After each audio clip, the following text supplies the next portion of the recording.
ఏడ్చాడు వెధవ. ఆ వెధవ పొట్టేసుకొని వాడి మొహానికి ప్రేమ ఒకటా? తప్పాల మొహం వాడు.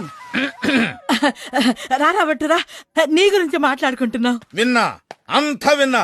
నువ్వేమన్నావో నేను విన్నా, మన పెద్దలు విన్నారు. ఏం పొట్టున్న వాళ్ళు ప్రేమించకూడదా? నా జాబేమిటి? పౌరోహిత్యం, కూర్చొని చేసే పని. ఆ మాత్రం గుప్పెడు పొట్టుండదా? వీళ్ళందరికీ 6 ప్యాక్లు ఉన్నాయా? రేపు పొద్దున వీడి పొట్టరాదని నువ్వు గ్యారంటీ ఇవ్వగలవా? ఇక్కడ డిస్కషన్ పొట్టు గురించి కాదు, పెళ్లి గురించి. నువ్వంత హార్ష్ గా మాట్లాడుకు చందు, నేను ఫీల్ అవుతాను. సిగ్గులేదేమిట్రా? నీకు ప్రేమ కావాల్సి వచ్చిందా? ప్రేమ ఏం తప్పేంటి?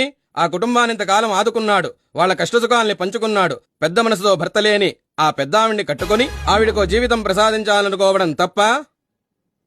ఓహో, చిచ్చి, మీరు సిగ్గుపడకండి, చచ్చిపోవాలనిపిస్తుంది. గురుగారు, మీరు ప్రేమించింది చంద్రకళని చెప్పారుగా. ఇండైరెక్ట్ గా వీళ్ళకేదో చెప్పాను, అర్థం చేసుకోలేకపోయారు తింగరు. నువ్వు పెళ్ళన్నది తల్లితో కాదా